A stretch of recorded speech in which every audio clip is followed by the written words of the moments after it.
Hello दोस्तों, कैसे आप लोग? उम्मीद करते हैं सभी अच्छे होंगे। तो आज हम लोग दूसरे अध्याय को, जो कि एनसीईआरटी 9th क्लास का भूगोल चल रहा है, उसमें दूसरे अध्याय को कंप्लीट पढ़ेंगे लोग। और लास्ट में इसी चैप्टर से रिलेटेड जो पर्सनल एमसीक्यू है, लगभग इस चैप्टर में 70 से 80 एमसीक्यू मिलेंगे, क्योंकि ये चैप्टर डिटेल में दिया गया है। तो लास्ट तक बने रहिएगा। पहला नंबर अध्याय जो नहीं पढ़े होंगे, इसका प्लेलिस्ट में बना दिया हूँ और उस प्लेलिस्ट में लिखा होगा एनसीईआरटी 9th क्लास भूगोल, ठीक है। तो वहाँ से आप देख सकते हैं। इसमें चैप्टर वाइज चीज़ों को डाल रहा हूँ, चैप्टर और प्लस में एमसीक्यू साथ में साथ, यानी ऑन दी स्पॉट आपकी चीज़ें जो है बेहतरीन तरीक़ा से आपको कंसेप्ट के साथ साथ एमसीक्यू भी लगाकर ये चैप्टर को कंप्लीट पढ़ लीजिएगा, ठीक है। दूसरे अध्याय को शुरू करते हैं। चैप्टर का नाम है भारत का भौतिक स्वरूप। भारत का भौतिक स्वरूप देखने आएंगे। तो यहाँ जो मैप दिया गया, इस मैप को देखते हैं, क्योंकि आगे बहुत सारी चीज़ें इससे रिलेटेड मिलेगी। जैसे कि बीच में देखेंगे तो एक मिला हुआ सबसे ऊपर में पामीर का पठार। पूछता है क्वेश्चन कि निम्न में से किस पठार को संसार का छत कहा जाता है? तो पामीर के पठार को संसार का छत कहा जाता है। इससे पश्चिम साइड बढ़ेंगे तो हिंदुकुश पर्वत है, पूरब साइड आएंगे तो कुरनूल श्रेणी है। हिंदुकुश पर्वत के बारे में क्वेश्चन पूछता है कि भारत, यानी कि पाकिस्तान जो भारत का हिस्सा था, तो पाकिस्तान और अफ़गानिस्तान को अलग करने वाली निम्न से कौन सी पर्वत श्रेणी है? तो हिंदुकुश पर्वत जो है ना, इधर अफ़गानिस्तान है और इधर पाकिस्तान है, इस दोनों को अलग करता है। और यहीं पर दर्रे थे। अब दर्रे क्या होता है? दर्रे जो होता है ना, पहाड़ के बीच के रास्ते को बोलते हैं दर्रा, ठीक है, जहाँ से आने का रास्ता रहता है। तो यहीं पर 3 दर्रे थे, खैबर, बेलन और बोलन दर्रा, है ना। तो ये जो दर्रा है, इन्हीं दर्रों से, खैबर दर्रा से बहुत सारे अफ़गानी शासक भारत में हैं। आप सभी इतिहास में पढ़े होंगे कि भारत में मध्यकाल के समय में मुस्लिमों का शासन रहा। जब तक अंग्रेज भारत पे शासन ना कर लिए, तब तक बहुत सारे जगहों पर मुस्लिमों का शासन रहा। तो ये सारे लोग जितने भी अरब आक्रमणकारी थे या अफ़गान आक्रमणकारी थे, ये सभी इसी हिंदकुश पर्वत के दर्रे से होकर गुजरते थे, जो कि खैबर दर्रा है, बेलन दर्रा है। सभी इतिहास में आप सभी को डिटेल से पढ़ाया हूँ, ठीक है। तो अब आ गया चीज़ें, तो इस दर्रों से आते हैं। अब उसके बाद आएंगे तो यहाँ देखेंगे तो ये है काराकोरम। उसके बाद देखिए लिखा है काराकोरम, उसके बाद लिखा है लद्दाख, जास्कर। उसके बाद नीचे आएगा तो पीर पंजाल कहीं लिखा होगा, अरे कहीं ना कहीं मिलेगा, नहीं लिखा हुआ, ठीक है, आगे बताऊँगा। अब इसको समझिए, काराकोरम लिख देता हूँ कि समझ आ जाएगा, कलर बदल दिया जाए, एक सेकेंड, है ना। काराकोरम, लद्दाख, जास्कर और पीर पंजाल, ये चारों जो पहाड़ है ना, जो कि यहाँ साइड इस साइड में है, ये चारों पहाड़ जो है, इनको बोला जाता है ट्रांस हिमालय। क्या बोला जाता है? ट्रांस हिमालय, यानी हिमालय से भी पहले की पर्वत ट्रांस हिमालय से कहा जाता है। उसके बाद पढ़ेंगे लोग 3 और हिमालय। हिमालय का मतलब 3 भाग, जो कि एक बोलेंगे लोग बृहद हिमालय, मध्य हिमालय और तीसरा शिवालिक। इसका अलग अलग नाम भी है, वो भी नाम बहुत जानना जरूरी है, ठीक है। कैलाश पर्वत का देख लीजिए कि यहाँ पर कैलाश पर्वत है, और इसी कैलाश पर्वत पर ना जो हिंदू धर्म के लिए तीर्थ स्थल है। और यहीं पर एक मानसरोवर झील है, देख सकते हैं यहाँ पर लिखा है मानसरोवर झील। इसी झील से यहाँ एक नदी निकलती है, जो कि नदी है सिंधु नदी, और यहाँ एक नदी निकलती है, जो नदी है कि ब्रह्मपुत्र नदी, और इसी से एक और नदी निकलती है, जो कि है सतलज नदी, ठीक है। 3 नदियाँ इसी के आसपास से निकलता है, ठीक है। उसके बाद आ गया जी ब्रह्मपुत्र नदी को, देखिए यहाँ पर सांगपो कह रहे लोग, इधर मतलब कि तिब्बत साइड में ब्रह्मपुत्र को सांगपो कहा जाता है। वही जैसे ही प्रवेश करता है अरुणाचल प्रदेश में, तो यहाँ एक जगह है दिहांग, वहाँ पर दिबांग भी नदी कहा जाता है इसको। लेकिन जब आगे बढ़ता है असम में, तो इसको ब्रह्मपुत्र नदी कहा जाता है, जहाँ असम में ये लगभग 750 किलोमीटर की दूरी तय करता है। उसके बाद मतलब भारत में, असम के कहने का मतलब भारत में, ठीक है। उसके बाद ये बांग्लादेश में चल जाता है, बांग्लादेश में जाएगा, उसके बाद बंगाल खाड़ी में जाकर मिल जाएगा, जो कि तीसरे अध्याय में है। नदी के बारे में, नदी तंत्र पढ़ाऊँगा डिटेल से। अभी पर्वत के बारे में या भौतिक स्वरूप जो दिया है उसको देखते हैं, ठीक है। आगे आ जाइए, और सारी चीज़ें आ जाइए, इसमें बहुत सारी चीज़ें देखने के लिए मिलेगी। यहाँ आइए, एक और चीज़ छूट रहा है, ये आइए सुलेमान जो लिखा है ना, इसको मैं बता दे रहा हूँ। सुलेमान और इसी के पास में एक और पहाड़ी है, किरथर पहाड़ी। सुलेमान और किरथर पहाड़ी के बीच में मेहरगढ़ था। मेहरगढ़ नाम से कुछ याद आया कि नहीं याद आया? दुनिया की सबसे पहले खेती का, या भारत की सबसे पहले खेती का जो साक्ष्य मिलता है ना, गेहूं और जौ की खेती का साक्ष्य जो मिला, वो कहाँ से मिला? मेहरगढ़ से मिला। कहाँ है मेहरगढ़? पाकिस्तान में है। किन पहाड़ियों के मध्य में वो क्षेत्र बसा हुआ है? तो सुलेमान और किरथर पहाड़ियों के मध्य में मेहरगढ़ का मतलब मेहरगढ़ वाला एरिया था, ठीक है। चीज़ें समझ आ रही है कि नहीं समझ आ रही है? देखिए मैप से है ना, ज्योग्राफी पढ़िएगा ना मैप से, तो बड़ा मज़ा आता है, बहुत सारी चीज़ें क्लियर हो जाती है, बहुत ज़्यादा। आगे जी, अब यहाँ देखिएगा तो भारत को 6 भौतिक विभाजन में बांटा गया, यानी भारत का भौतिक विभाजन जो है कितने भागों में बांटा गया है? 6 भागों में बांटा गया। और सीधे सीधे क्वेश्चन कभी कभार बहुत ईजी पूछना रहता है ना, तो इसी तरह पूछ देता है, चाहे ग्रुप डी वगैरह एग्जामों में, कि भारत का भौगोलिक वितरण जो है कितने भागों में किया गया? तो 6 भागों में किया गया है। हिमालय की पर्वत श्रृंखला, उत्तर मैदान, प्रायद्वीपीय पठार, भारतीय मरुस्थल, तटीय मैदान, द्वीप समूह, ठीक है। इन 6 याद रखिएगा। अब हिमालय पर्वत को एक एक करके देखेंगे लोग। हिमालय पर्वत में आएंगे लोग तो यहाँ लिखा हुआ है कि हिमालय पर्वत जो है ये जो है भारत की उत्तर सीमा पर विस्तृत हिमालय भूगर्भीय रूप से युवा एवं बनावट के दृष्टिकोण से वलित पर्वत श्रृंखला है। अब ये दोनों में मतलब समझते हैं लोग, एक तो भूगर्भिक रूप से युवा और बनावट के दृष्टिकोण से वलित पर्वत है। मतलब क्या है, भूगर्भ मतलब क्या होता है ना, पैदाइशी। गर्भ मतलब क्या होता है, जैसे भूमि के गर्भ से निकला है ना, यानी कि ये पैदा लिया, जन्म हुआ किसका, हिमालय पर्वत का। तो उस हिसाब से अभी ये युवा है, अभी यानी बच्चा है ये हिमालय पर्वत। दुनिया के सभी पर्वतों में सबसे युवा पर्वतों में ये आता है, हिमालय पर्वत आता है, ठीक है। और बनावट की दृष्टि से मतलब कैसा इसकी डिज़ाइन है, जैसे मान के चलिए कोई बच्चा है, जन्म लिया है, उसकी डिज़ाइन कैसी है, मोटा है, पतला है ना, किस तरह का है बच्चा, तो इसके डिज़ाइन के हिसाब से ये वलित पर्वत है। पर्वतों को मैं 7th क्लास में आप लोगों को बिहार बोर्ड में पढ़ाया था कि पर्वत जो होता है ना लगभग 3 प्रकार के पाए जाते हैं। जैसे कि एक होता है कि आपका है ना वलित पर्वत, एक होता है ज्वालामुखी पर्वत, ठीक है, या संचयन पर्वत जिसको बोला जाता है, एक बोला जाता है भ्रंशोत पर्वत, और चौथा जो प्रकार होता है जो कि बोला था मैं कि उसको अपशिष्ट पर्वत कहा जाता है, लेकिन वो कोई प्रकार नहीं है। यही पर्वत जो है ना, चाहे वलित हो, चाहे भ्रंशोत हो, चाहे संचयन हो, जब ये पुराना हो जाता है ना तब यही कहलाता है अपशिष्ट पर्वत। अपशिष्ट मतलब ढेर पुराना हो गया है।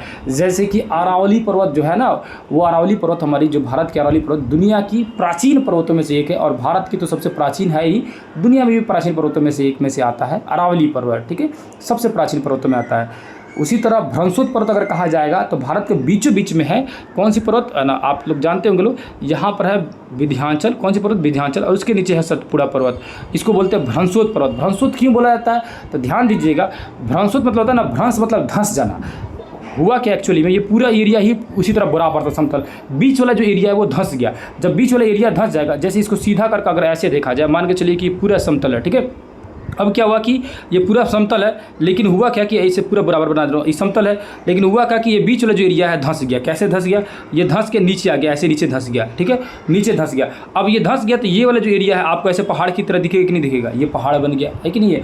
अब ये टूट टूट के ऐसे कोना टाइप का बन जाएगा, ऐसे टूट के कोना टाइप बन जाएगा, यानी बीच वाला एरिया धंसने से एक पर्वतों का निर्माण हुआ, उसे बोलते हैं भ्रंशोत पर्वत बोलते हैं। संचयन पर्वत मतलब होता है ज्वालामुखी द्वारा बना पर्वत। जैसे धरती के नीचे से ज्वालामुखी जो निकलता है, आप सभी जानते हैं कैसे ज्वालामुखी जो निकलता है, ये बाद में सूख जाता है, सूख के क्या बनता है, पर्वत बन जाता है, तो इसको बोलते हैं संचयन पर्वत। अपशिष्ट पर्वत बता ही दिया, जो पुराना हो जाता है, बहुत पुराना हो जाता है, तो उसको अपशिष्ट पर्वत भी कहा जाता है। और वलित पर्वत क्या भैया, तो वलित पर्वत मतलब होता है ना वलय द्वारा, यानी कि बार बार, जैसे कि ये पर्वत ऐसे निकल रहा है, फिर बार बार धरती के नीचे से फिर निकल रहा है, फिर निकल रहा है, यानी कि एक के ऊपर परत चढ़ते ऐसे चढ़ते क्या हुआ कि ऐसे क्या हुआ, निर्माण हुआ, ये पहाड़ों का निर्माण हुआ, पर्वतों का निर्माण हुआ, उसे वलित पर्वत बोला जाता है, ठीक है।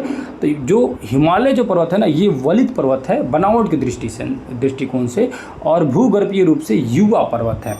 आगे जी, यह पर्वत श्रृंखला पश्चिम पूर्व दिशा में सिंधु से लेकर ब्रह्मपुत्र तक फैला है। यानी आपको सिंधु नदी दिखाया इधर है ना, इसीलिए मैं दिखाया था, सिंधु नदी इधर था और ब्रह्मपुत्र नदी इधर था, तो यहाँ से लेकर यहाँ तक ये पर्वत का फैलाव है, कह रहा है अमूमन यहाँ से यहाँ फैला हुआ है। दुनिया की सबसे ऊंची पर्वत चोटी यहीं पाई जाती है, जो कि नाम है माउंट एवरेस्ट। 8,848 मीटर की ऊँचाई है, जिसे नेपाल में सागर माथा भी कहा जाता है। आगे जी, यहाँ देखेंगे तो लिखा हुआ है कि 2400 किलोमीटर की लंबाई में फैला एक अर्धवृत्त का निर्माण करता। अर्धवृत्त मतलब क्या, आधा वृत्त, ऐसे हिमालय पर्वत है। हिमालय पर्वत ऐसे एक्चुअली में हम लोग क्या करते हैं, अमूमन ऐसे बना देते हैं ना, एक्चुअली में हिमालय पर्वत जो है ऐसी थोड़ी सी टिल्ट है, थोड़ी मुड़ी हुई है, ठीक है। तो ऐसे हिमालय पर्वत है ना, अर्धवृत्ताकार है हिमालय पर्वत अपनी, ठीक है, ऐसे हिमालय पर्वत है, ठीक है। ये है हिमालय माउंटेन पर्वत हो गया है ना, माउंटेनों के हिमालय माउंटेन, ठीक है। अब कह रहा है क्या ना, इसकी जो चौड़ाई भी देखेंगे ना, तो कश्मीर या लद्दाख की तरफ में 400 किलोमीटर है, जबकि अरुणाचल प्रदेश में 150 किलोमीटर है, ठीक है। तो इसकी 400 किलोमीटर है, किधर की बोल रहा है, ये कश्मीर की तरफ बोल रहा है। मतलब क्या है कि जो माउंटेन, हिमालय माउंटेन है, जो हिमालय पर्वत है, ये कश्मीर की तरफ से ऐसे बढ़ेंगे, इधर आएंगे कश्मीर की तरफ से, तो इधर जो है ना इसकी चौड़ाई ज़्यादा है। जैसे ये मान के चलिए ऐसे कर दे इसको, है ना, यहाँ देखेंगे तो चौड़ाई ज़्यादा है, क्या है, यहाँ पर चौड़ाई ज़्यादा है, और वही इधर आते आते कम हो गया है। यहाँ चौड़ाई जो है लगभग जो है 400 किलोमीटर, यहाँ जो चौड़ाई है जो कितना है 150 किलोमीटर, ठीक है। आगे जी, पश्चिमी भाग की अपेक्षा पूर्वी भाग के ऊंचाई में अधिक विविधता पाई जाती है। मतलब क्या है, भले ही इधर चौड़ा ज़्यादा और इधर आके पतला हो गया है, लेकिन पर्वतों की चोटी की ऊंचाई जो है यहाँ ज़्यादा पाई जाती है, यहाँ ज़्यादा ऊंचाई पाई जाती है, ठीक है। यहाँ ज़्यादा ऊंचे पर्वत है, और जबकि इधर जो है छोटे छोटे पर्वत है, छोटे दिख रहे हैं, समझ रहे हैं। यानी कि पश्चिम से पूर्व की तरफ बढ़ेंगे तो ऊँचाई ज़्यादा बढ़ती जाएगी। आगे जी, ऑन एवरेज इसको माना गया, इसकी औसत ऊंचाई जो है 6000 मीटर है, वही बिहार बोर्ड में 6100 मीटर दिया गया है। तो दोनों याद रखिएगा। अगर पूछेंगे कि एग्ज़ाम में कौन सा दे सकता है, अगर बोला जाए कि हिमालय पर्वत की औसत ऊंचाई कितनी है, 6100 दिया है बिहार बोर्ड में, 6000 दिया, इसमें कौन सा मानेगा बिहार बोर्ड, ये बीपीएससी पता है कौन सा मानेगा? बिहार बोर्ड का मानेंगे, कभी भी एनसीईआरटी का नहीं मानेगा। इतनी मैं गारंटी दे रहा हूँ आपसे। जब एग्जाम अगर बाय द वे आएगा ना, देखिएगा उस ऑप्शन में अगर ये दोनों आ जाए, दोनों तो कभी भी नहीं आएगा, कभी भी नहीं आएगा, नेवर। दिक्कत क्या होता है ना कि अगर सिर्फ आप 6000 जानते हैं, अगर 6100 दिया है, 6100 दिया, एससीईआरटी अगर नहीं पढ़े है, तो आपको क्या लगेगा कि नहीं ये गलती दिया हुआ है, ये बिल्कुल गलत दिया हुआ है, ऑप्शन नंबर ई आप मार दीजिएगा। यही कन्फ्यूजन होता है। इसीलिए मैं बोलता हूँ कि दोनों किताब को कंपेयर करके पढ़िए, ताकि बहुत सारी चीज़ें क्लियर हो जाएगी, ठीक है ना। जैसे यहाँ 400 किलोमीटर दिया है, जबकि बिहार बोर्ड में 450 किलोमीटर दिया हुआ है चौड़ाई, इधर कश्मीर लद्दाख की तरफ में, ठीक है ना। बहुत सारी चीज़ें अंतर है दोनों में। किताब ऐसा क्वेश्चन ना दे तो ठीक है, लेकिन दे तो मोस्टली लोगों का ई नंबर मार देंगे, क्योंकि लगेगा कि इनको ऑप्शन में नहीं है, क्योंकि ये वाला ज़रूरी नहीं है कि दे देगा। और मान के चलिए ये वाला दे दिया, जो एससीईआरटी सिर्फ पढ़ा होगा बिहार बोर्ड, वो एनसीईआरटी अगर नहीं पढ़ा होगा, तो सेम कंडीशन उनको भी लगेगा कि ई ऑप्शन होना चाहिए सही, है ना। तो दोनों पढ़ना जरूरी है। आगे जी, माउंट एवरेस्ट की चोटी देखेंगे तो 8848 है, कंचनजंगा 8598 है, मैकालू उसके बाद 8481 है, धौलागिरी 8172 है। तो ये याद करना ज़रूरी है। क्यों ज़रूरी है मैं बता रहा हूँ। पिछले एग्जाम में आप लोगों को पूछ दिया था कि इसको सीक्वेंस में सजाइए, मतलब कि उल्टे क्रम में सजाइए कि कौन बड़ा कौन छोटा, ठीक है। मैंने पहले छोटा बनाया था, पहले बड़ा उसके बाद बड़ा। तो एक तरफ से याद रहेगा तो दोनों तरफ से तो उल्टा सीधा कर ही सकते हैं। मतलब ये याद रहे कि सबसे बड़ा कौन, उससे छोटा कौन, उससे छोटा कौन। इसमें माउंट एवरेस्ट को हटा के यहाँ से 3 को दे दिया था, 3 या 4 दे दिया था, यानी कि कंचनजंगा, मैकालू, धौलागिरी और उसके बाद दे दिया था नंगा पर्वत, है ना, अन्नपूर्णा है, नंदा देवी है, कामेत है, नामचा बरुआ है, गोरुला मंधवा है। ये सभी पर्वत जो है दे दिया था, ठीक है। इनमें से 4 पर्वत कोई दिया हुआ था, है ना। क्वेश्चन शायद आप लोगों को दिखाया था। तो इस तरह से आप चाहें तो याद कर सकते हैं आप सभी, ठीक है। आगे आते हैं तो ये सीक्वेंस याद रखना है, माउंट एवरेस्ट, कंचनजंगा, मैकालू, धौलागिरी, ठीक है। उसके बाद है नंगा पर्वत, अन्नपूर्णा, नंदा देवी, कामेत, नामचा बरुआ, गोरुला मंधता। उसके बाद आज महान हिमालय की वलय की प्रकृति असम्मित है। हिमालय के इस भाग का क्रोड ग्रेनाइट का बना हुआ है। अब ये महान हिमालय के बारे में कर रहा है। महान हिमालय मतलब क्या है कि जो सबसे ऊपर वाला हिमालय है ना, उसको महान हिमालय कहा जाता है, बीच वाले को मध्य हिमालय और सबसे नीचे वाले को शिवालिक कहा जाता है। तो महान हिमालय कह रहा है ना कि ये महान हिमालय की जो पर्वत है, जो चोटियाँ हैं या जो पहाड़ है, हिमालय पर्वत जो है, वो उसकी हिमालय के बहुत सारे भाग जो है ना, इसका क्रोड जो है ना ग्रेनाइट का बना हुआ है। किससे बना हुआ है? ग्रेनाइट का बना हुआ है, ठीक है। आगे अजय हिमाद्री के दक्षिण में स्थित श्रृंखला सबसे अधिक असम और हिमाचल या निम्न हिमालय के नाम से भी जाना जाता है। यानी हिमाद्री के दक्षिण में जाएंगे, हिमाद्री के और नीचे दक्षिण में आएंगे, तो इसकी श्रृंखला को इसे हिमाचल हिमालय या निम्न हिमालय के नाम से भी जाना जाता है। इन श्रृंखलाओं का निर्माण मुख्यतः अत्यधिक संपीड़ित या परिवर्तन शैलों से हुआ है। इसकी ऊंचाई जो है 3700 से लेकर 4500 मीटर है। यानी अब आ जाइए हिमाद्री से नीचे, देखिए हिमाद्री हो, महान हिमालय हो, ग्रेट हिमालय हो, है ना, या आंतरिक हिमालय हो, सभी जो है ये ऊपर वाला एक बोला जा रहा है। देखिए ध्यान से, एससीईआरटी में बहुत सारी चीज़ें क्लियर रूप से दिया गया, इसमें थोड़ी सी मिसिंग है ना। ऐसे मान के चलिए ये हो गया आपका महान हिमालय, मध्य हिमालय, और ये हो गया शिवालिक। एक्चुअली में जो ये ऊपर वाला जो हिमालय, इसको आंतरिक हिमालय भी कहा जाता है, इसको महान हिमालय भी कहा जाता है, इंग्लिश में इसी को ग्रेट हिमालय भी कहा जाता है, ठीक है। ग्रेट हिमालय भी कहा जाता है, इसी को हिमाद्री भी कहा जाता है, ठीक है। इसी को बृहद हिमालय भी कहा जाता है। देख रहे इसका नाम कितना सारा है। और ये बीच वाला जो है इसको मध्य हिमालय कहा जाता है। क्या बोला जाता है? मध्य हिमालय कहा जाता है। इसी को निम्न हिमालय भी कहा जाता है। क्या बोला जाता है? निम्न हिमालय भी कहा जाता है, ठीक है। उसी तरह नीचे वाले को शिवालिक भी कहा जाता है, और आंतरिक ये बाह्य हिमालय भी कहा जाता है। क्या? बाह्य हिमालय भी कहा जाता है। याद रखिएगा, मोस्टली लोगों को कन्फ्यूजन होता है कि बाह्य हिमालय ये होगा, लेकिन ये बाह्य नहीं है, ये है आंतरिक हिमालय और ये है बाह्य। जैसे मान के चलिए अगर ये रूम है, मैं पहले भी बता चुका हूँ, ये अगर रूम है तो यहाँ मान के चलिए गेट है, तो ये बाह्य है या ये बाह्य, ये तो अंदर हो गया ना। तो ये आंतरिक हिमालय हो गया, ये मध्य हो गया, और ये बाह्य हिमालय हो गया, ठीक है। शिवालिक जिसे कहा जाएगा। तो वही कह रहा है हिमाद्री जो है वही महान हिमालय या पीछे वाला सबसे हिमालय। और इसके बाद जो आती है हिमालय, उसको आप सुनिए यहाँ एक और नाम आ गया, है ना, इसको हिमाचल हिमालय या निम्न हिमालय के नाम से भी जाना जाता है। इसकी ऊंचाई जो है 3700 से लेकर 4500 मीटर के बीच में है, और इसकी औसत चौड़ाई जो है ये 50 किलोमीटर है। इसकी चौड़ाई कितनी है? 50 किलोमीटर है। जबकि पीर पंचाल श्रृंखला सबसे लंबी और सबसे महत्वपूर्ण श्रृंखला है। धौलाधर और भारत श्रृंखला भी महत्वपूर्ण है। इस श्रृंखला में कश्मीर की घाटी तथा हिमाचल के कांगड़ा एवं कुल्लू की घाटियाँ स्थित है। इस क्षेत्र को पहाड़ी नगरों के लिए भी जाना जाता है। नेक्स्ट है जी, हिमालय की सबसे बाहरी श्रृंखला को शिवालिक कहा जाता है। इसकी चौड़ाई, अब आगे सबसे बाहरी श्रृंखला क्या बोलेंगे, शिवालिक कहा जाएगा। इसकी चौड़ाई है 10 से 50 किलोमीटर। ऊंचाई जो है 900 से लेकर 1100 मीटर के आसपास में है इसकी ऊंचाई जो है। उसके बाद कह रहा है कि नदियों द्वारा लाई गई असंपीड़ित अवसादों से बना हुआ है। इसकी घाटियाँ बंजरी और जलोढ़ जो मोटी परत में ढकी हुई है, जलोढ़ की मोटी परत से ढकी हुई है। यहाँ पर दून घाटी पाया जाता है। देहरादून, कोटली दून और पाटली दून है ना, दून घाटी इसी पास में पाया जाएगा। आगे आ जाइए, आगे यही चीज़ फिर से अगेन दिया गया इस मैप में। इस चीज़ों को मैं बता ही दिया आप सभी को। नेक्स्ट आ जाइए, यहाँ पर ये अब कह रहा है कि ये हिमालय को बांटा हुआ है। सतलज और सिंधु के बीच के हिमालय को पंजाब हिमालय कहा जाता है, लेकिन पश्चिम से पूर्व तक क्रमशः कश्मीर और हिमाचल हिमालय के नाम से भी जाना जाता है। इसे कश्मीर हिमालय, हिमाचल हिमालय, पंजाब हिमालय एक ही हो गया, ठीक है। वही सतलज के बाद काली नदी के बीच के जो है स्थित उसको कुमायूं हिमालय भी कहा जाता है। काली और तीस्ता के बीच में नेपाल हिमालय, तीस्ता और दिहांग के बीच में असम हिमालय। मतलब ये क्या कह रहा है, कहने का मतलब क्या है, ये हो गया मान के चलिए हिमालय पर्वत, ठीक है। इसको जो है नदियों का धारण बांटा गया। एक नदी निकली ये सिंधु नदी, उसके बाद निकली सतलज नदी। इस बीच वाले हिमालय को बोला गया पंजाब हिमालय, कश्मीर हिमालय, हिमाचल हिमालय। 3 को नाम दे दिया, ठीक है, याद रखिएगा। कौन कौन, पंजाब हिमालय, हिमाचल हिमालय, कश्मीर हिमालय के नाम से जाना जाता है, ठीक है। अब ये सतलज नदी था और ये सिंधु था ना, ये सिंधु और ये था सतलज, ठीक है। इसके बाद सतलज और सिंधु के बाद आ गया यहाँ पर एक नदी आई। इस नदी का नाम था काली नदी। कौन सी नदी, काली नदी। अब काली नदी जो है ना, काली नदी के बीच के जो हिमालय है, इस हिमालय पर्वत को, इसका हिमालय पर्वत का नाम रखा गया। कौन सा हिमालय पर्वत रखा गया, कुमायूं हिमालय पर्वत। कौन सा भैया, कुमायूं हिमालय पर्वत, कुमायूं हिमालय पर्वत रखा गया।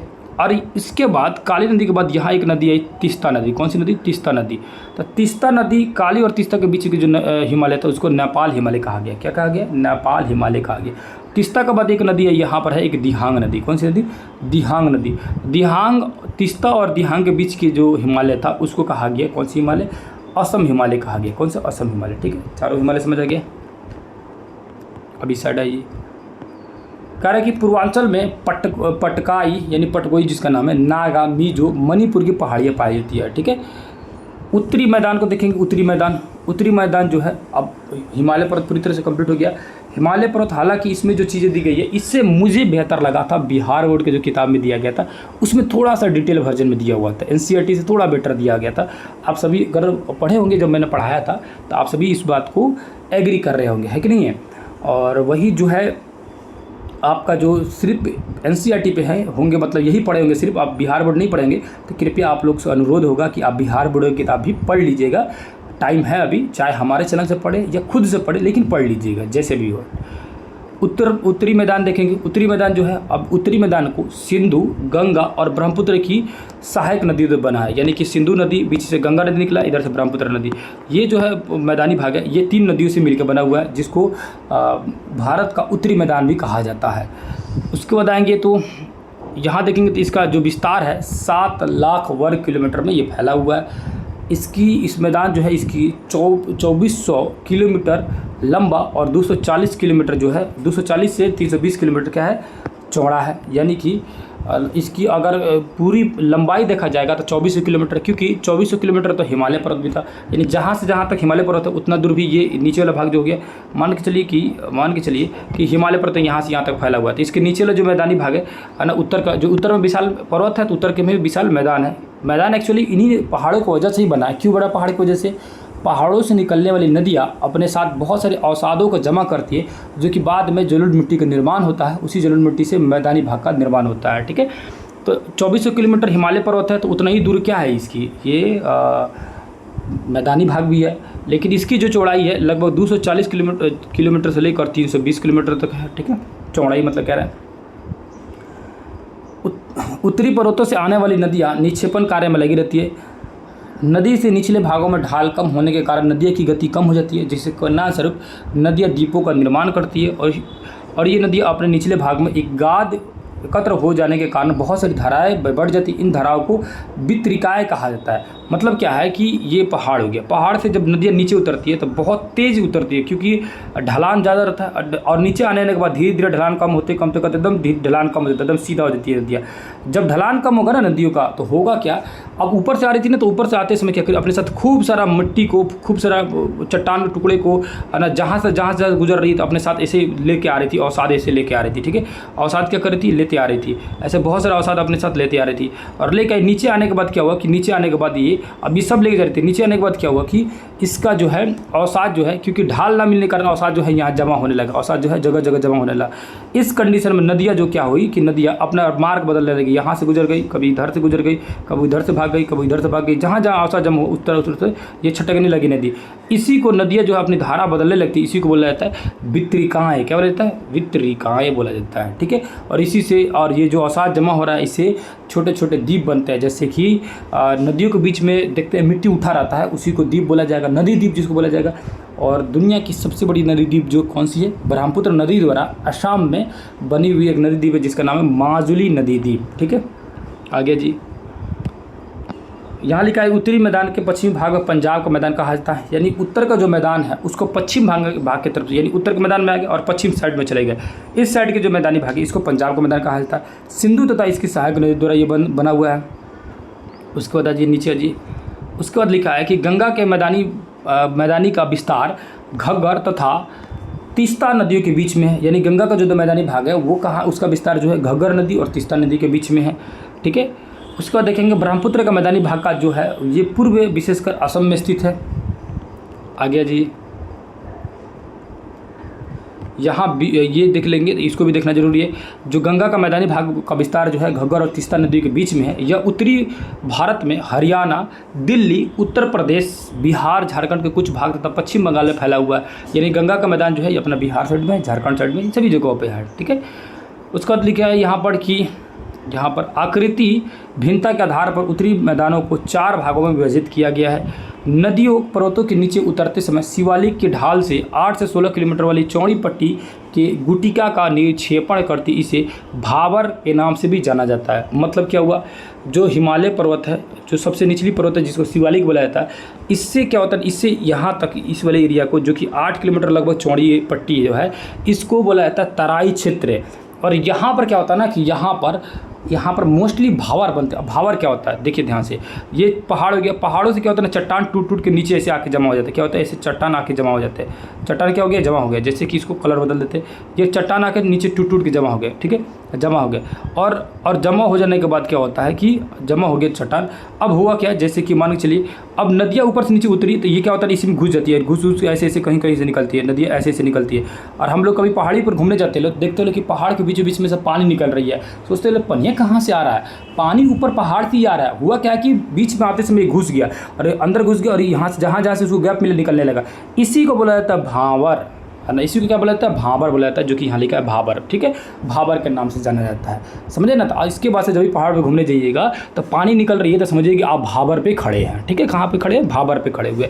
वो ज़्यादातर देखने के लिए कहाँ मिलेगा, पहाड़ी जो क्षेत्र होगी ना, पहाड़ी क्षेत्र के जो नीचे वाला जो एरिया होगा, तराई वाला एरिया जो होगा, तराई क्षेत्र जिसको कहा जाता है, उन वाले एरिया में ज़्यादा देखने को मिलेगी। जैसे कह रहा है कि जो शिवालिक पर्वत है उससे लगभग 8 से 10 किलोमीटर, 8 से 16 किलोमीटर, 8 से 16 किलोमीटर वाला एरिया जो है, यानी ये 8 किलोमीटर मान चलिए और नीचे भी और अजीब तो 16 किलोमीटर तक, इतना दूर के एरिया में जो है इस तरह के भांवर देखने के लिए मिल सकते हैं। ठीक है, समझ आ चुका होगा आप लोगों को, आगे आ जाइए। ठीक है, अब कह रहा है कि यहाँ देखिएगा तो कह रहा है क्या, नम तथा दलदली क्षेत्र का निर्माण करती है जिसे तराई कहा जाता है। तो बताइए दिए तराई क्षेत्र किसे कहेंगे, वही वाला जो नीचवा पनिया आ जाता है, जो पूरा एरिया को। अब लिखा है कि आगे जी, इस साइड भी लिखा है क्या, इधर आइए पहले। उत्तरी विशाल मैदान का सबसे विशालतम भाग पुराने जलोढ़ का बना हुआ है, यानी कि उत्तरी विशाल मैदान का जो बड़ा भाग है वो पुरानी जलोढ़ मिट्टी से बना हुआ है। नदियों के बाढ़ वाले मैदान के ऊपर स्थित है तथा वेदिका जैसी आकृति प्रदर्शित करती है। इस भाग को भांगर के नाम से जाना जाता है। इस क्षेत्र की मृदा में चूनेदार निक्षेप पाया जाता है जिसे स्थानीय भाषा में कंकड़ कहा जाता है। ठीक है, बाढ़ वाले मैदान में नए तथा युवा निक्षेपों को खादर कहा जाता है। अब ये जो वेदिका जैसी आकृति बनाती हैं, भांवर कहा जाता है, कंकड़ तो समझ आ ही रहा है, खादर कहा जाता है, इन सब के बारे में समझा देता हूँ। ठीक है, अब हुआ क्या एक्चुअली में है ना। एक्चुअली में हुआ क्या कि जो नदियाँ जो है, नदियाँ जैसे कि आ रही है, ऐसे नदियाँ आ रही है, नदियाँ आने के कारण क्रम में क्या हुआ कि इस अपने साथ जो औसाद लेके आई, औसाद लाके यहाँ पर कचरा जमा कर दी, पूरी तरह से यहाँ कचरा जमा कर दी, औसाद जमा कर दी।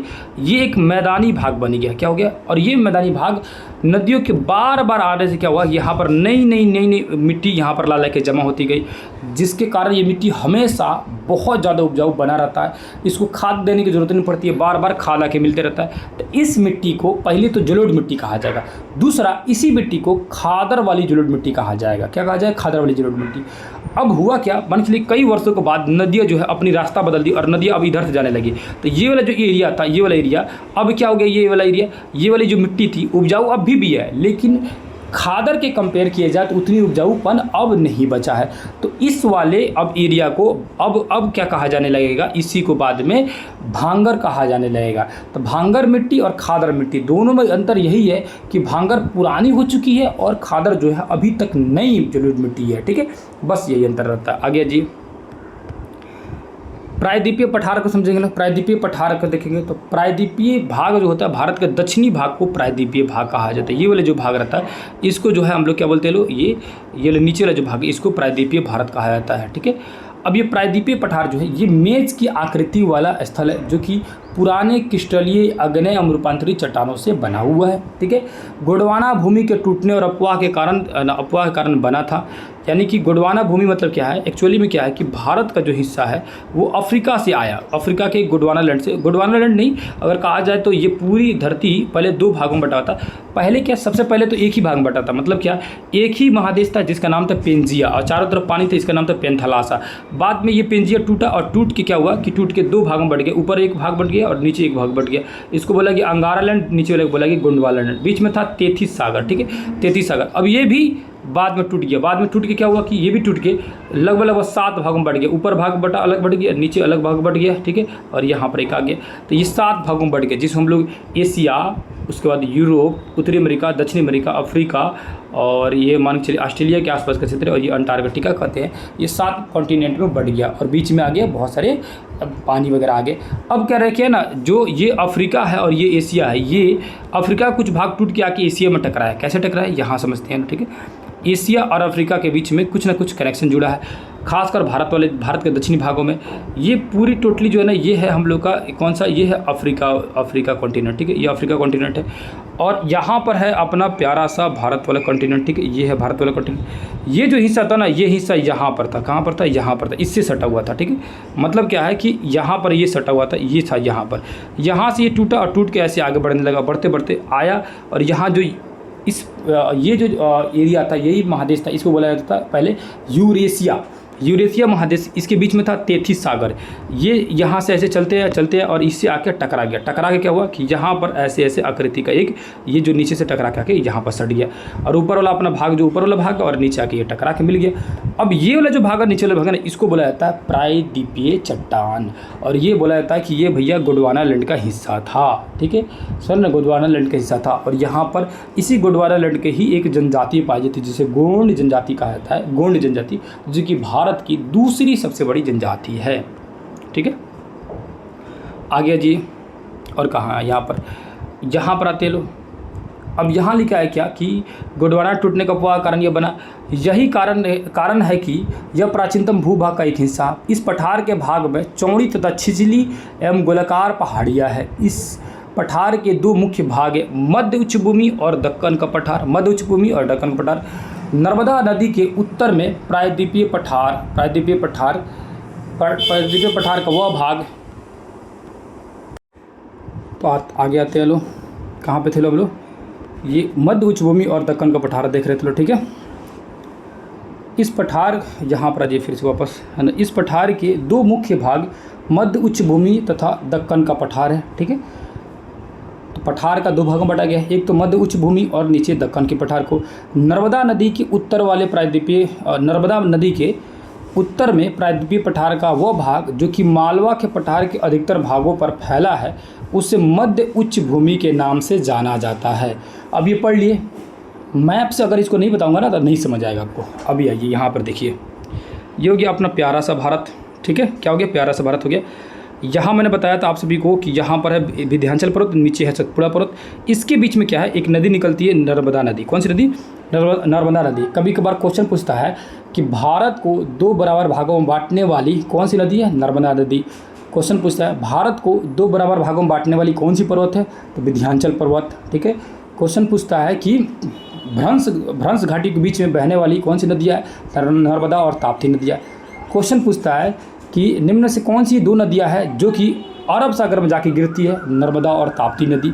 ठीक है, बहुत सारे क्वेश्चन यहाँ से आते रहता है। अब यहीं से एक और क्वेश्चन बन गया क्या कि इस नर्मदा नदी के उत्तर में आइए, यानी नर्मदा नदी से ऊपर बढ़िए, ऊपर की तरफ में उत्तर साइड में आएंगे तो जो कि उत्तर में जो प्रायद्वीपीय पठार है, यानी जो ये पठारी भाग है, इस पठारी भाग जो कि एक मालवा का पठार है, इसको मालवा का पठार भी कहा जा सकता है। क्या बोलते हैं? मालवा का पठार भी बोलेंगे। ठीक है, मालवा का पठार का अधिकतर भाग है, यानी कि पूरी ये मालवा के पठार का जो अधिकतर भाग यहाँ पर भी है। ठीक है, यानी नर्मदा नदी से उत्तर की तरफ बढ़े और ये पूरा जो पठारी भाग है ये सब मालवा का पठार है। ठीक है, और इस मालवा पठारी भाग को मध्य उच्च भूमि भी कहा जाता है। क्या बोला जाता है इसको? मध्य उच्च भूमि कहा जाता है। यहाँ पर ये ध्यान से देखिए लिखा हुआ है ना, क्या लिखा हुआ? मध्य उच्च भूमि कहा जाता है। क्या कहा जाता है? मध्य उच्च भूमि। फिर से अगेन बताता हूँ, ये नर्मदा नदी निकली, कौन सी नदी निकली? ये नर्मदा नदी निकल गया। नर्मदा नदी से उत्तर की तरफ बढ़े तो ये पूरी पठारी भाग है, इसको मालवा का पठार कहा गया। इसी मालवा पठार के जो ये वाला भाग जो है इसको मध्य उच्च भूमि वाला भी, मध्य उच्च भूमि के नाम से भी जाना जाता है। और यही क्वेश्चन पिछले बार पूछा हुआ था एग्जाम में, पूछा हुआ था कि नहीं पूछा था? तो ये तो पूछा हुआ था है, हालांकि क्वेश्चन फिर रिपीट करने की संभावना कम है, लेकिन इसके आसपास चीज़ों को अच्छे से थोड़ा जान लिया जाएगा, है ना। विंध्याचल श्रृंखला के दक्षिण में, अब ये विंध्याचल श्रृंखला के दक्षिण में सतपुड़ा श्रृंखला तथा उत्तर पश्चिम में अरावली श्रेणी से घिरी हुई है। अब ये किससे घिरा हुआ है? मध्य उच्च भूमि। तो जो मध्य उच्च भूमि पठार था ऊपर से विंध्याचल से घिरा हुआ था, और उत्तर पश्चिम यानी इस साइड से जो है अरावली पर्वत से घिरा हुआ था। ठीक है, और नीचे में आएंगे, अगर इसके दक्षिण साइड में आएंगे तो यहाँ पर एक सतपुड़ा पहाड़ी है। ठीक है, यानी कि विंध्याचल, सतपुड़ा, मध्य, ये जो इसको लिख देते हैं, है ना, एक मिनट रुकिए, विंध्याचल, सतपुड़ा और ये है अरावली। ठीक है, तो विंध्याचल, सतपुड़ा, अरावली, इन 3 पहाड़ों के बीच में घिरा हुआ कौन सी? मध्य उच्च भूमि वाली पठारी भाग, जो कि मालवा के पठार का ही हिस्सा है। ठीक है, और क्लियर हो गया? आगे जी। और पश्चिम में जाएंगे, पश्चिम में तो ये धीरे धीरे राजस्थान के बलुई तथा पथरीले मरुस्थलीय में मिल जाता है, यानी कि और ऊपर जाएंगे पश्चिम साइड में, इधर आएंगे तो यहाँ पर राजस्थान का जो बलुई क्षेत्र है वहाँ तक फैल जाता है। नीचे आ जाइए। इस क्षेत्र में बहने वाली नदियाँ चंबल, सिंह, बेतवा, केन दक्षिण पश्चिम से उत्तर पश्चिम की ओर बहती है। दक्षिण पश्चिम मतलब क्या होता है? ये हो गया दक्षिण और पश्चिम। ठीक है ना, ये हो गया, मान के चलिए ये दक्षिण हो गया, दक्षिण पश्चिम से उत्तर पश्चिम की तरफ बहती है नदियाँ, है ना। दक्षिण पश्चिम से किधर जाएगी? उत्तर और पश्चिम से। ये दक्षिण पश्चिम से कहाँ जा रही है? उत्तर पश्चिम की तरफ नदियाँ बहती हुई जा रही है। ठीक है सर ना, ये हो गया वेस्ट और ये हो गया साउथ। इससे दक्षिण पश्चिम से आई और कहाँ जा रही है ना? उत्तर पश्चिम की तरफ जाती है। किधर? उत्तर पूर्व की तरफ, यानी कि नॉर्थ और ईस्ट की तरफ बढ़ती है नदियाँ। इस तरह आ रही है, इस तरह नदियाँ वहाँ बहती है, इस तरह नदियाँ बहती है। और ये सारी नदियाँ जाके गंगा नदी मिलती है। चंबल हो गया, बेतवा हो गया, केन हो गया, यमुना नदी हो गई, ये सब यमुना की, चंबल, बेतवा ये सब यमुना की सहायक नदी है, जो कि गंगा में जाके मिल जाती है। मतलब ये जाके मिलती है यमुना में और यमुना जाके मिल जाती है गंगा में। इस प्रकार वे इस क्षेत्र के ढाल को दर्शाती है, मतलब ढलान बताता है क्या कि आगे जाने के बाद ये आगे ढलान है। ठीक है, मध्य उच्च भूमि पश्चिम में चौड़ी लेकिन पूर्व में संकीर्ण है। एक और चीज़ मिला, मध्य उच्च भूमि जो है, ये वाला जो एरिया है, ये जो पठारी जो भाग अभी बताया है नर्मदा के ऊपर, इधर जो है चौड़ा और इधर आने के बाद पतला हो गया। ठीक है, अब इस पठार के पूर्वी विस्तार को, यानी कि जिधर आके इधर पतला हो गया है ना, ऐसे मान के चलिए कि इधर क्या था, चौड़ा ज़्यादा था और इधर आने के बाद पतला हो गया।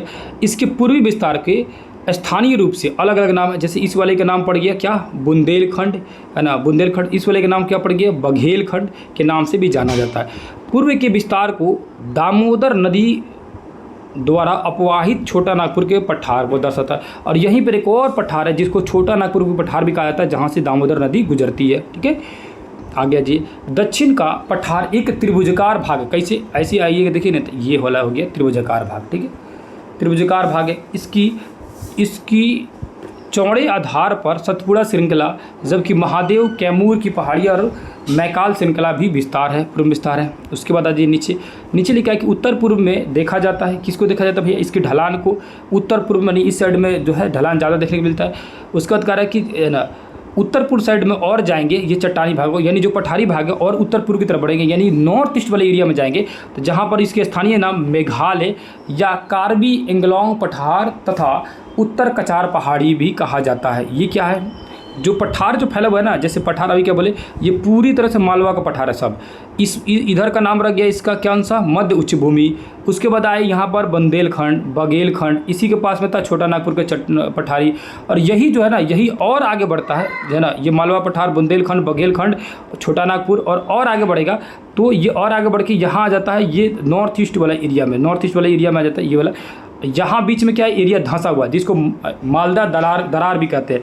यहाँ आने के बाद ये चट्टानी भाग फिर आ जाता है। इस चट्टानी भाग को क्या कहा जाता है, इस चट्टानी भाग को मेघालय का चट्टान बोला जाता है, या इसी का एक और नाम है कार्बी एंगलोंग जो है, एंगलोंग पठार, ठीक है, या इसी के पास में जो है पहाड़ी है उत्तर कछार पहाड़ी के नाम से भी जाना जाता है। ठीक है, समझ आ गया होगा आप लोग को। नीचे आ जाइए। पश्चिमी घाट पूर्वी घाट की अपेक्षा ऊंचा है, यानी पश्चिमी घाट जो इधर का जो घाट है ऊंचा है। पश्चिमी घाट किसे कह रहे हैं, है ना, यहाँ ऐसे, ये जो पश्चिमी घाट हो गया और ये हो गया पूर्वी घाट, तो ये ज़्यादा ऊंचा, यही करके सारी नदियाँ इधर बहती है, बस 2 नदियाँ नर्मदा और ताप्ती इस साइड में आती है। आगे जी, पश्चिमी घाट की ऊंचाई 900 से लेकर 1600 मीटर है। पूर्वी घाट का विस्तार महानदी के दक्षिण में नीलगिरी तक है। महानदी के क्या है, दक्षिण में नीलगिरी तक है। किसका विस्तार कर रहा है, पूर्वी घाट का विस्तार जो है महानदी से दक्षिण तक नीलगिरी तक है। ठीक है, दक्षिण के नीलगिरी तक, यानी कि इस साइड से इस साइड तक आएंगे, दक्षिण साइड में कह रहे हैं नीलगिरी तक है। ना नीलगिरी कहाँ पहाड़ी है, तो नीलगिरी जो पहाड़ी एक्चुअली में देखेंगे ध्यान से, है ना, ध्यान से आएगा, देखा जाएगा तो पता चलेगा कि नीलगिरी की जो पहाड़ी है वो है, ये हो गया पश्चिमी घाट, ये हो गया पूर्वी घाट, और दोनों आके एक जगह मिलता है जो यहाँ पर है, जहाँ नीलगिरी की पहाड़ी है। नीलगिरी की पहाड़ी की सबसे ऊँची चोटी है, उसका नाम है दोदा बेटा। क्या नाम है, दोदा बेटा। ठीक है, उसके नीचे भी पहाड़ी सब बताऊँगा, अन्नामलाई की पहाड़ी, अनाईमुड़ी की ऊँची चोटी, उसके बाद से काडेबम की पहाड़ी, ठीक है, बहुत सारी पहाड़ियाँ हैं। आगे जी, पश्चिमी घाट में पर्वतीय वर्षा होती है। पश्चिमी घाट की ऊंचाई जो है उत्तर से दक्षिण की ओर बढ़ती जाती है, यानी उत्तर से नीचे की तरफ आएंगे। जैसे पूरी पश्चिमी घाट फैला हुआ है, मान के चलिए पूरी पश्चिमी घाट है, तो ये उत्तर से नीचे की तरफ बढ़ रहा है, तो इसकी जो है ऊंचाई जो है बढ़ती जाती है, यानी कि यहाँ इतना ऊँचा छोटा, यहाँ पर आते थे ज़्यादा ऊँचा ऊँची छोटी है। ठीक है, इस भाग के ऊंचे शिखर जो है इस अनाईमुड़ी, जो अभी बताएं, अनाईमुड़ी जो अन्नामलाई की चोटी है 2695 मीटर, तथा दोदा बेटा जो कि नीलगिरी की सबसे ऊंची चोटी है। पूर्वी घाट का सबसे ऊंची चोटी जो है कौन सी है, महेंद्रगिरी है। पूर्वी घाट के दक्षिण पश्चिम में सेवरा और जावेड़ी की पहाड़ियाँ पाई जाती है। तो सेवरा और जावेड़ी की पहाड़ियाँ किस में पाई जाती है, तो पूर्वी घाट की पहाड़ियाँ।